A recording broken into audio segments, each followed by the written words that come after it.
Hello everyone, मैं PT master Priyanka.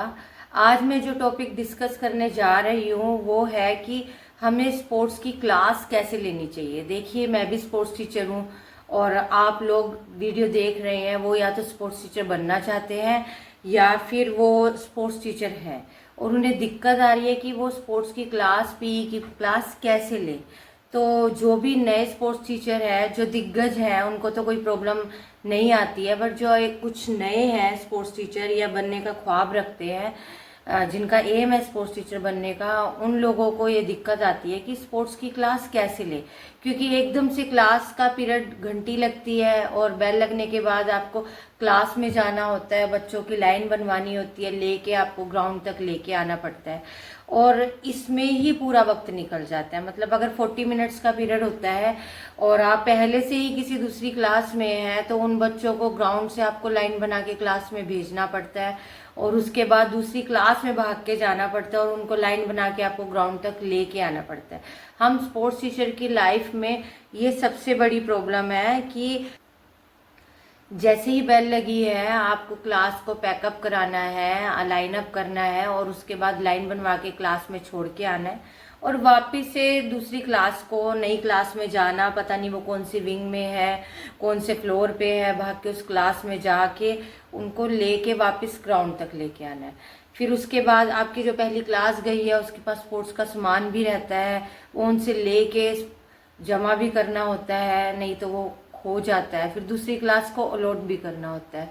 तो मतलब इतने थोड़े से टाइम में इतना कुछ आपका काम रहता है और अगर आप 2-3 मिनट क्लास में लेट भी हो जाते हैं तो क्या होता है कि आप बच्चों को चोट लग जाती है, आपस में झगड़े हो जाते हैं, धक्के लगते हैं, एक दूसरे के ऊपर गिर जाते हैं और सारा का सारा ब्लेम आता है स्पोर्ट्स टीचर के नाम पर। तो इसलिए मैं आपको थोड़ा सा बताना चाहूँगी कि आपको अगर ये समस्या है तो उसका हल कैसे किया जाए।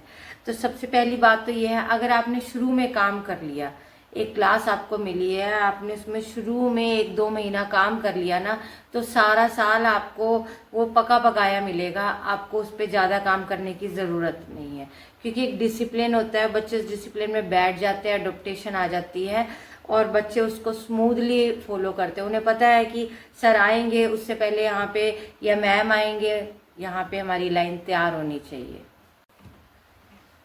तो मैं आपको बताऊंगी, अगर आप टीचर है, आपको पता है आपने सुबह असेंबली करानी है, तो जो भी आपने टॉपिक कराना है, जो भी एक्सरसाइज करानी है, वो आपके पहले से माइंड में होनी चाहिए। आपको थोड़ा सा होमवर्क करना है, आपने शाम को, रात को ही सोने से पहले थोड़ा सा प्लान करके सोना है और उसके बाद सुबह आपने सीधा जाके असेंबली करवानी है उसी हिसाब से जैसा आपने प्लान किया हुआ है।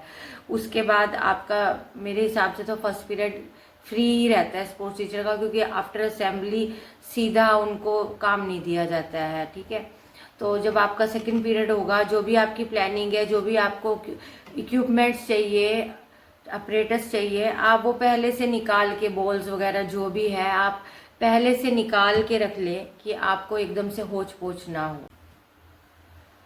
अगर आपका कोएड स्कूल है और आपकी क्लास पहले से डिवाइड है आधे आधे में, बॉयज़ और गर्ल्स में, तो मैं आपको पहले बताना चाहूँगी कि किसी भी बच्चे को अपनी आंखों से दूर मत करिए। जो भी एक्टिविटी करानी है, जो भी काम उन्हें करवाना है, दोनों आपकी आंखों के सामने विजिबल होने चाहिए, लड़के भी और लड़कियाँ भी। उनके ज़्यादा गैप के साथ उन्हें मत करवाइए एक्टिविटी, उनको उनके भरोसे बिल्कुल भी मत छोड़िए। ठीक है, आपकी नज़र के सामने हो वो दोनों। लड़कियों को आपने अगर एक एक्टिविटी करने के लिए कही है तो वो आपकी नज़र के सामने हो। सबसे पहले बच्चे को वार्म अप करने की आदत डालिए। वार्म अप करेंगे बच्चे, उसमें उनके 5 से 10 मिनट चले जाएंगे, बच्चे वार्म अप हो जाएंगे, उन्हें इंजरी के चांसेस कम होंगे। ठीक है, लड़कियां हैं, लड़के हैं, तो आप उनको अलग अलग भी करवा सकते हो, नहीं तो अगर आपके पास स्पेस है तो एक सर्कल में भी वार्म अप करा सकते हो। ठीक, इसके बाद जब बच्चे रेडी हो जाएंगे, उन्हें वार्म अप पता लग जाएगा कि आते ही सीधा वार्म अप करनी है, और उसके बाद आपके 3-4 बच्चे जो पूरे एक्सपर्ट हो जाएंगे, उनको आप अपनी नज़र के सामने ही इंचार्ज बनाकर बीच में वार्म अप करवाने के लिए खड़ा कर देंगे और जो भी होगा आपकी नज़र के सामने होगा। ठीक है, इससे बच्चे में लीडरशिप की भी क्वालिटी आएगी और सभी बच्चों को लगेगा कि अगर हम अच्छे से करेंगे तो हमें भी करवाने का मौका मिलेगा।